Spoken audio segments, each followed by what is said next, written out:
Abra sua Bíblia no livro de 2 Crônicas, capítulo 33.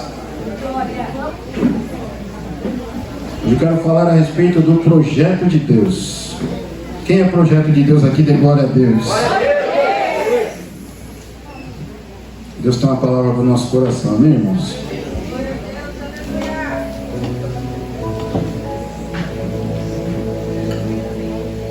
Segunda Crônicas, capítulo 33, o versículo é o 11. Diz assim: por esse motivo o Senhor enviou os comandantes do exército do rei da Síria contra eles, os quais capturaram Manassés, aprisionaram-no mediante a um gancho fixado nas narinas e algema de bronze, e o levaram para a Babilônia. Em sua profunda angústia, Manassés buscou as misericórdias do Senhor, o seu Deus, e reconhecendo o seu erro, humilhou-se muito diante do Deus dos teus antepassados. Quando ele orou, o Eterno ouviu e atendeu o seu pedido e trouxe de volta a Jerusalém a seu reino.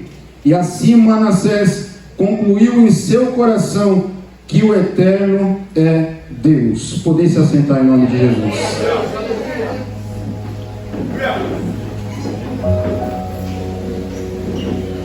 Manassés é da dinastia de Davi.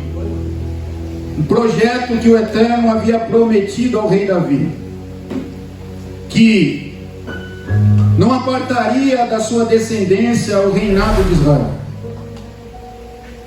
Depois da morte de Davi, outros reis assumiram o trono.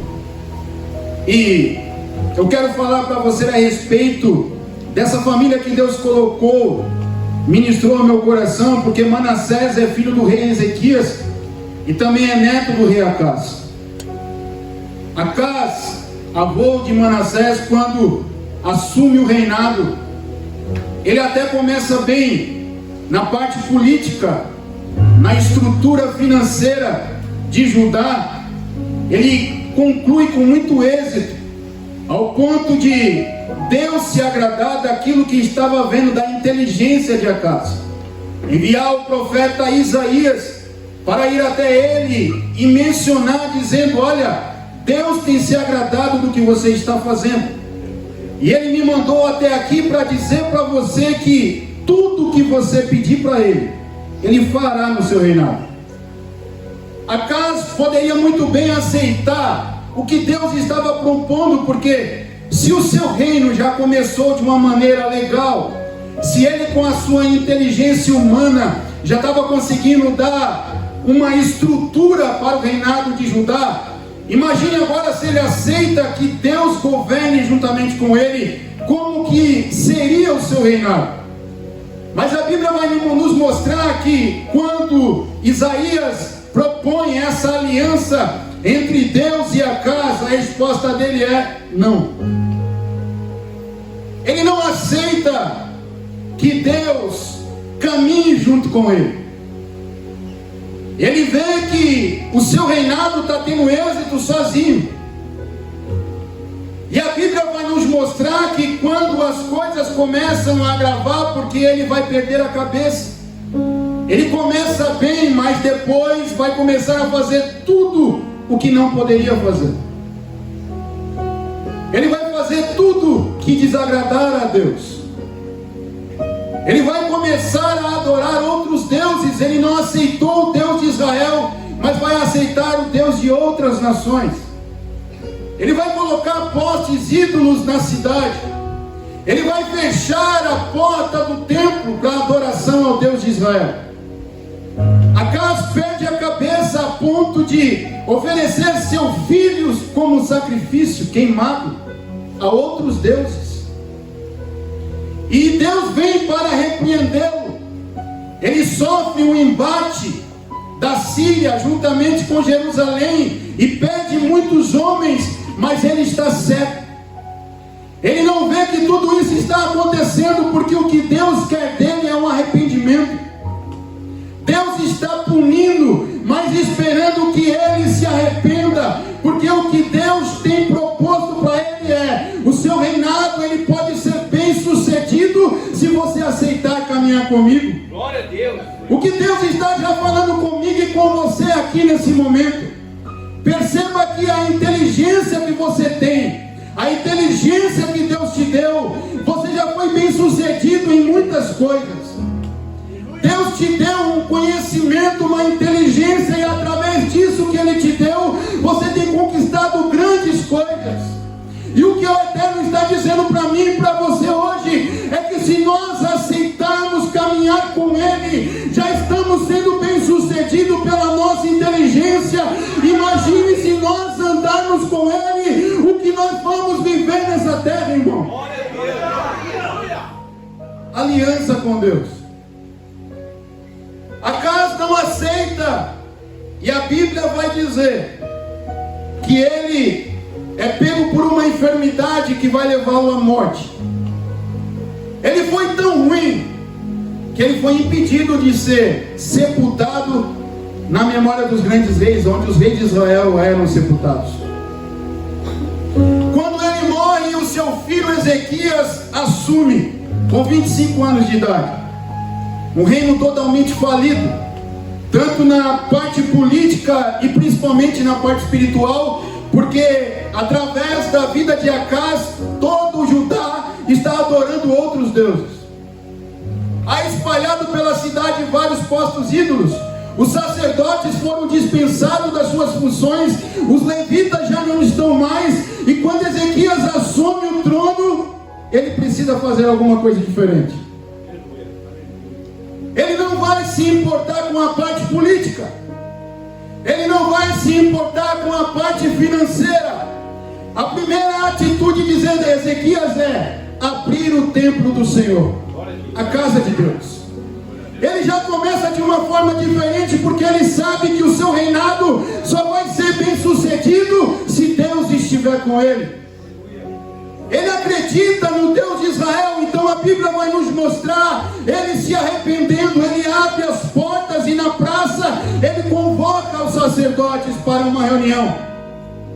E quando ele convoca esses sacerdotes, ele vai mostrar: tudo isso que está acontecendo em Judá é culpa nossa, dos nossos pais. Foi nós que erramos, foi nós que viramos as costas para Deus, mas eu tomei uma decisão no meu coração de fazer uma aliança com Deus de Israel. Aleluia! Olha como esse homem começa a fazer algo diferente. Ele sabe que a aliança com Deus é o princípio de todas as coisas. Então ele vai começar a arrumar tudo. Ele separa os levitas para que purifiquem dentro da casa do Senhor. E os levitas vão levar 2 semanas para tirar tudo de impuro que estava dentro da casa do Senhor. Olha como estava grave. Mas ele sabia que esse arrependimento geraria a manifestação e a volta da presença de Deus para ajudar. Ele faz isso, e quando os levitas o informam que tudo está pronto, ele convoca um culto a Deus. A Bíblia diz que eles vão oferecer sacrifício de perdão pelo povo, por eles. Os levitas vão louvar, eles vão tocar os seus instrumentos enquanto está acontecendo o sacrifício. E a palavra do Eterno vai dizer que a presença de Deus se manifesta no meio deles, a ponto de comparar com uma inauguração do templo de Salomão. Olha como Deus queria se aproximar do seu povo, como Deus quer se aproximar de mim e de você. Porque eu e você somos seres humanos, todos nós falhamos, todos nós pecamos, e às vezes vem tanto julgamento contra a sua vida, contra a minha vida, mas eu quero dizer para você que o Deus de Israel, Ele está disposto a reatar uma aliança comigo e com você nessa noite.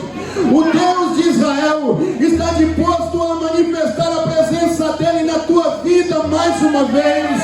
Ele não se esqueceu de você, Ele não desistiu de você, Ele não desiste de mim. Muitos podem até desistir,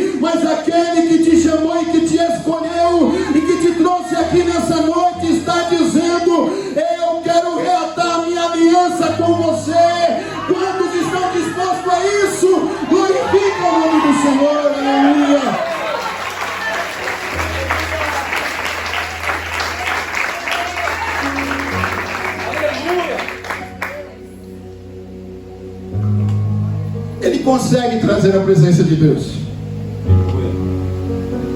A presença de Deus manifesta mais uma vez. Só que quando ele vai sofrer um ataque de Senaqueribe, o rei da Síria, vai o atacar, Ezequias esquece de tudo que Deus fez. Ele não precisava mais ter um apoio político da Síria como o seu pai. A partir daquele momento ele podia caminhar apenas com Deus. Só que quando o rei Senaqueribe, junto com o seu exército, vai começar a vir contra ele, ele fala: quanto que você quer? Me pede que eu vou te dar. A Bíblia vai dizer que Senaqueribe vai pedir prata, vai pedir ouro, ele vai dar. Só que Senaqueribe não vai aceitar só aquilo, e a Bíblia vai falar para nós que ele vai tirar ouro e prata da casa do Senhor. Ele esqueceu de que Deus já estava com ele. Ele esqueceu de que Deus poderia se levantar e combater esse rei maligno que se levantou contra ele. Ele vai fazer isso, mas mesmo assim Senaqueribe não vai deixar. E a Bíblia diz que ele vai empenhar cada vez mais, gritando: se Deus não foi capaz, o seu Deus não foi capaz de me impedir de destruir outras nações, os deuses das outras nações não me suportarem, imagine o seu Deus. Gritava para o povo: se vocês estão acreditando no que Ezequias está falando, ele é um mentiroso. Não acredite que ele vai vencer com o Deus dele a minha força, porque eu já venci muitas nações. Quando Ezequias vê que aquilo está totalmente fora do seu controle, a Bíblia diz que então ele entra para dentro do templo e aí ele vai falar com Deus. E o que me chama a atenção é que sempre na nossa fraqueza Deus nos ouve. Você não entendeu? Sempre na minha e na sua fraqueza Deus nos ouve. Ele está fraco, ele sabe que errou, ele sabe que cometeu um erro, ele deveria ter confiado em Deus. Só que graças a Deus, Deus sempre dá tempo para mim e para você se arrepender. Ele entra dentro do templo, ele mostra para Deus o que está acontecendo. Deus então começa a falar com ele. Ele manda uma carta para Isaías e Deus vai responder dizendo: por onde Senaqueribe veio, ele voltará. Colocarei um anzol no seu nariz e tirarei ele daqui pelo mesmo caminho que ele veio.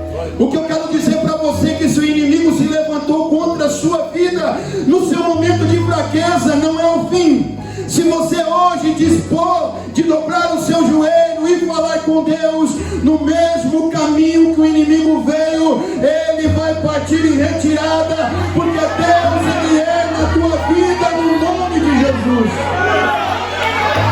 Aleluia.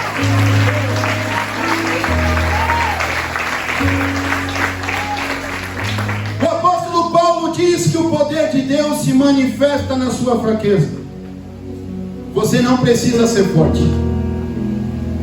Você não precisa ser super-homem.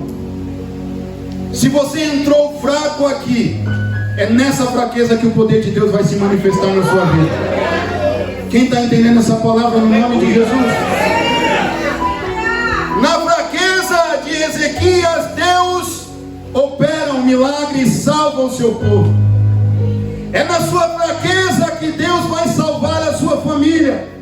É na sua fraqueza que Deus vai libertar o teu marido, vai libertar o teu filho. É na sua fraqueza que as portas vão se abrir. É na sua fraqueza que o céu vai se abrir e o poder de Deus se manifestará na tua vida. Eu quero falar para você que está se achando fraco, porque se estivermos fortes, estamos perdendo tempo aqui neste lugar. Deus está falando com pessoas fracas, com pessoas que pecam, e Ele me trouxe aqui nessa noite para dizer que Ele quer reatar a aliança comigo e com você, e Ele vai dar vitória em nome de Jesus.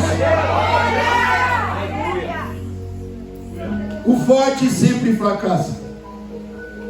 A fama é uma ilusão. quando ele sobe no poder, ele esquece o Deus que ele tinha. Nós precisamos entender que o importante não é como começamos, o importante é como terminamos. Ele começou bem, mas está terminando mal. O outro também começou bem, o seu pai, e terminou mal. Só que Ezequias está se arrependendo. Só que aqui existe algo que está ocorrendo que pode paralisar o projeto de Deus: a rebeldia de Ezequias. Porque o maior pecado que Ezequias está cometendo é não querer cumprir o mandamento de multiplicar. O projeto de Deus é que o trono não se afaste da dinastia de Davi. E ele não está aceitando gerar um filho.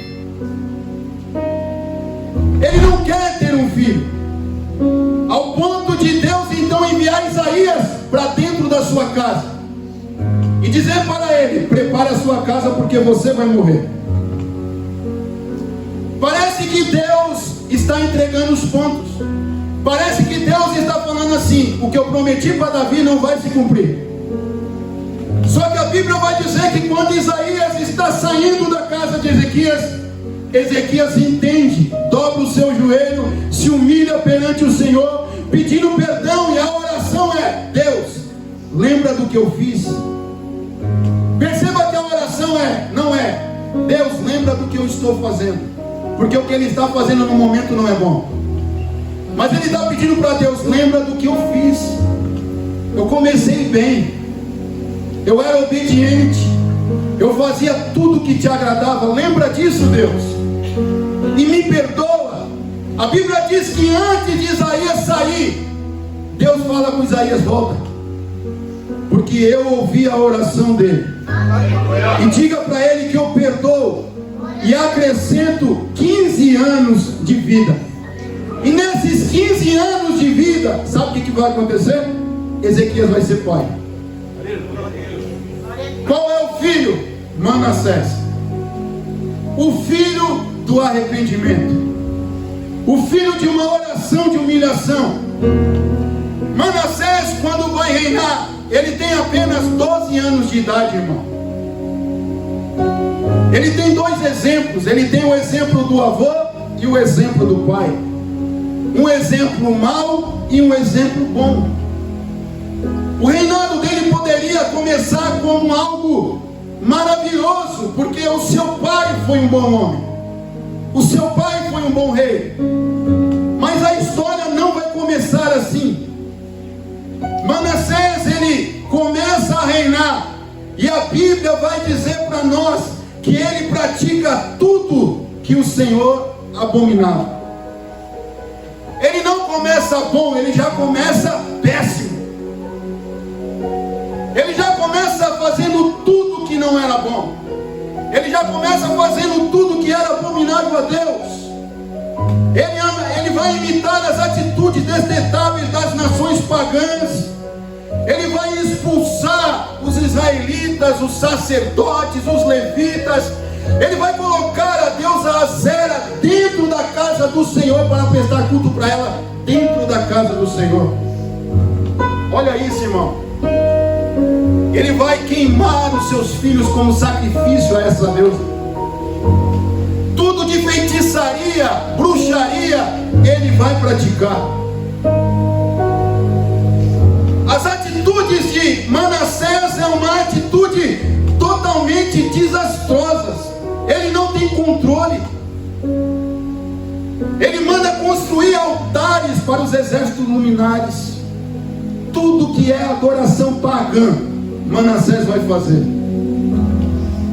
Deus vai começar a lembrar para ele, porque Deus havia feito uma promessa para Davi e para Salomão, dizendo: olha, neste tempo em Jerusalém que escolhi, de todas as tribos de Israel, eu porei o meu nome para sempre, e nunca mais removerei os pés de Israel da terra que destinei a vossos antepassados, contanto que tenho o zelo de obedecer tudo o que eu lhe ordenei. feito uma promessa para Davi, para Salomão, de que nunca sairia de Israel. A única coisa que eles precisavam era obedecer o que Deus havia determinado para eles. Só que Manassés não quer obedecer, Manassés não quer se render. E quando Deus vê que isso está acontecendo, Deus então vai usar de punição. E entramos na palavra onde eu acabei de ler. Por ele não obedecer e cometer tanta coisa ruim, Deus vai enviar os comandantes do exército do rei da Síria contra ele. E a Bíblia vai dizer que esse exército destrói Judá ao ponto de levar Manassés aprisionado de uma maneira humilhante. Eles colocam um gancho ou um anzol no nariz dele e colocam algema. Ele está entre ganchos e algema, sendo levado para a Babilônia como derrotado, humilhado. Esse Manassés é o mesmo Manassés que foi usado para matar o profeta Isaías. Se nós lermos só o começo de Manassés, o nosso pensamento é: ele teve o que mereceu. Porque esse é o pensamento do ser humano. Nós achamos que esses erros não têm conserto. Infelizmente hoje a igreja, ela pensa assim. Não estou dizendo esta igreja, estou dizendo igreja nós. Pensamos que muitas pessoas não têm mais jeito. O que ele cometeu não tem perdão. Só que faço uma pergunta para você: quem é o Deus do perdão? É eu ou é Deus? É você ou Deus? Quem foi que fez o ser humano? Nós titulamos quem merece perdão e quem não merece perdão. E eu vou te mostrar que Deus trabalha diferente. Ele pune, mas o que muda a vida do homem não é a punição, é o amor de Deus. Olha para a pessoa que está do teu lado e fala assim: não é a punição que vai mudar a sua vida, mas é o amor de Deus por você. Nós precisamos entender isso, irmão. E aí Deus começou a falar comigo: qual é o papel da igreja? Qual é o nosso papel? Punir, julgar ou amar? Porque o Midrash vai dizer para nós que quando Manassés ele dobra o joelho para orar, o Eterno recebe a visita de alguns anjos que vai dizer: não perdoa ele. Olha tudo que ele fez, ele não merece perdão. E o Midrash vai nos mostrar que Deus faz um buraco debaixo do teu trono e a sua Sheriná desce de encontro aonde Manassés está. Glória a Deus. Porque Deus não ouve ninguém que vai falar que o outro não merece perdão. Quem tem todo o poder e toma toda a decisão não sou eu, não é você, não somos nós. O único que tem a decisão de perdoar ou não é Deus, irmão. Ele é o Deus Todo-Poderoso. E quando Manassés ele vai orar de profunda angústia, ele busca as misericórdias de Deus. O que Manassés está fazendo aqui? Techuvá. Ele está se arrependendo. Ele sabe que não começou legal, mas ele sabe que ele pode terminar muito bem. Entende o que eu falei? Que o importante não é como você começa, mas é como você vai terminar. Você pode ter começado errado, você pode ter começado dando trabalho, mas você pode terminar de uma forma maravilhosa. E Deus nessa noite está trazendo essa palavra para dizer para você que o arrependimento sincero move o perdão e o amor de Deus para a sua vida. A Bíblia vai dizer que ele ora, e quando ele ora, a Bíblia diz que o Eterno ouviu e atendeu o seu pedido.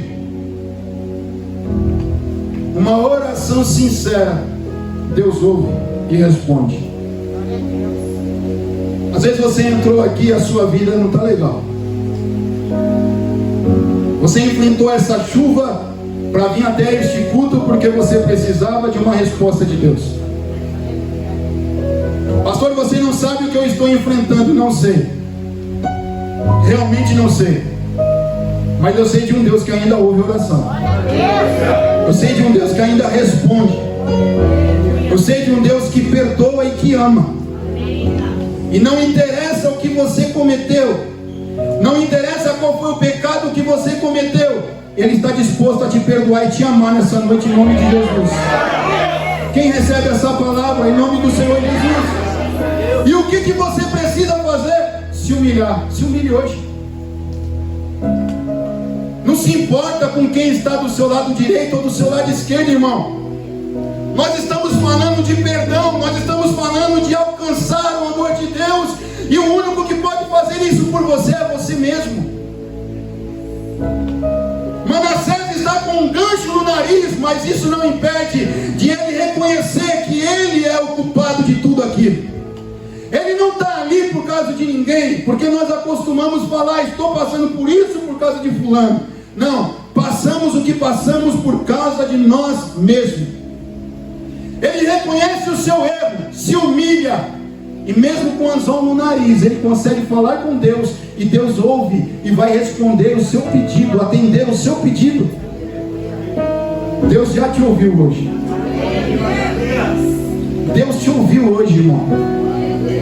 Porque a Bíblia diz que os ouvidos dele não estão tampados para que não possa ouvir o nosso clamor, nem a sua mão está encolhida para que não possa nos abençoar. A mão de Deus está estendida para esse lugar nessa noite. A mão dele está estendida em favor da sua vida. Deus não só vai perdoar Manassés, como vai trazer de volta ele para Jerusalém e colocar ele de volta como rei. E aí Deus falou comigo. Glória a Deus, aleluia. Será que se hoje o pastor Rafael pecar, um pecado grandioso, ele vai passar pela punição, sim ou não? De Deus, não do ser humano. Mas se ele se humilhar, se ele se arrepender e voltar para ser presidente da Igreja Nova Vida, como a igreja vai se comportar? Porque muitos poderiam falar, Manassés não merece voltar a ser rei. Pode até ser perdoado, mas voltar para o trono não. Quem é o dono do trono? Quem é o dono da igreja? Está entendendo? Eu não sei se tem obreiro hoje aqui que se encontra afastado dos caminhos do Senhor, que por algum vacilo se afastou, deixou de fazer a sua função, deixou de exercer aquilo que Deus colocou na sua vida. Se você se humilhar, o seu lugar está aqui, irmão. O seu lugar está aqui para você voltar a exercer sem julgamento, porque a igreja foi feita com uma finalidade: amar as pessoas. Qual foi a ordem de Jesus? Amar a Deus sobre todas as coisas e o próximo como a ti mesmo. Precisamos ter esse amor envolvido em nós. Hoje, infelizmente, muitas igrejas, se uma pessoa que sempre fez algo, sempre ajudou, sempre esteve ali disposta, fazendo, acontecendo, só que chega um momento que vem a fraqueza, chega um momento que a pessoa dá uma paralisada, engata uma marcha ré, e nós já tacamos o pau, irmão. Nós já queremos falar, tá assim porque pecou, tá assim porque fez isso, fez aquilo. Esquecemos aquilo de bom que a pessoa fez. Esquecemos o quanto ela foi usada nas mãos do Senhor. O que Deus está querendo tratar comigo e com você hoje é que nós devemos ter o mesmo amor de Deus. Olha o que Deus fez aqui. Eu te perdoo porque eu te amo, Manassés. E eu vou provar para você o meu amor. Eu vou te tirar dessa prisão. Eu vou tirar você aqui da Babilônia. Vou levar de volta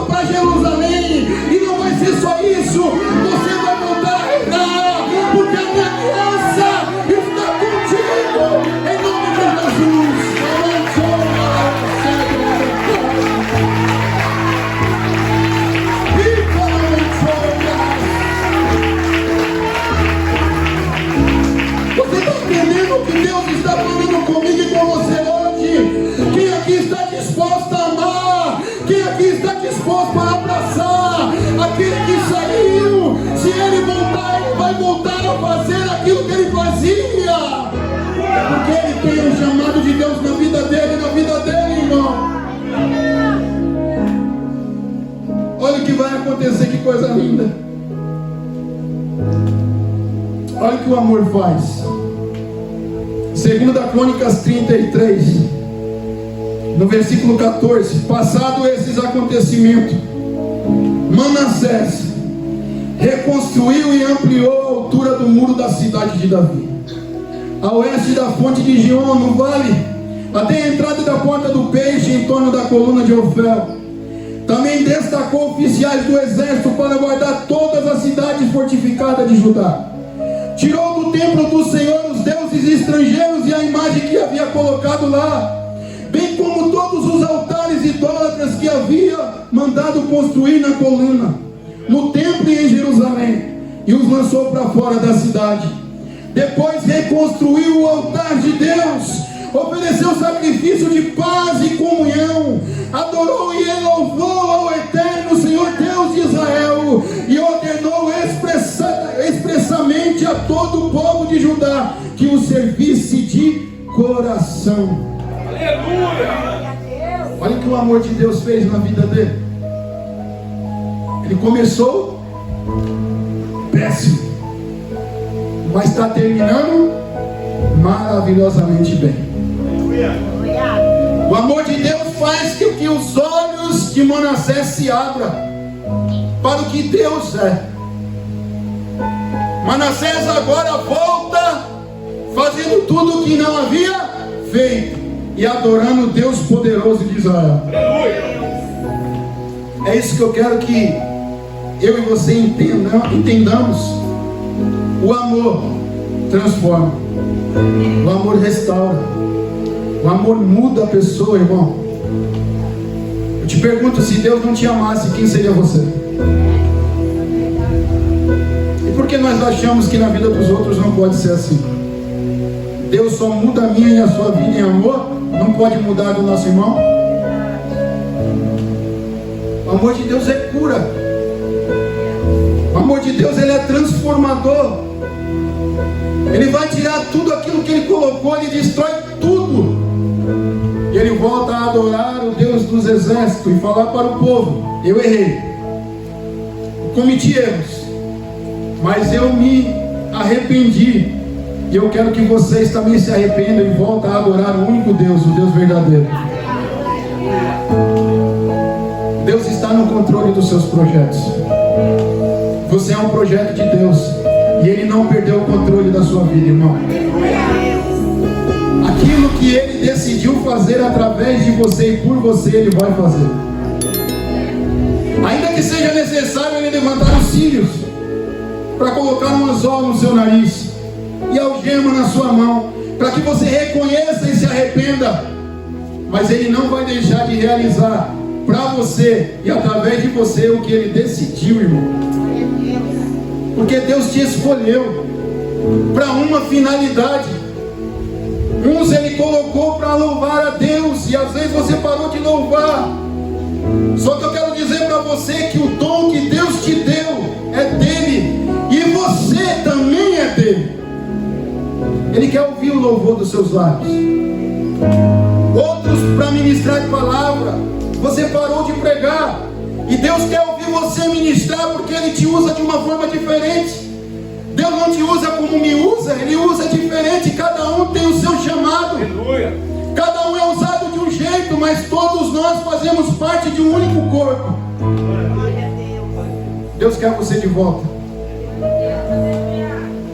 e ninguém vai te julgar por isso, porque Deus decidiu trazer você de volta e te colocar no lugar que você sempre esteve, para fazer aquilo que você sempre fez. E eu quero dizer para você que vai ser ainda maior do que quando Ele fazia antes. Eu gostaria que você se colocasse de pé. Aleluia. Aleluia.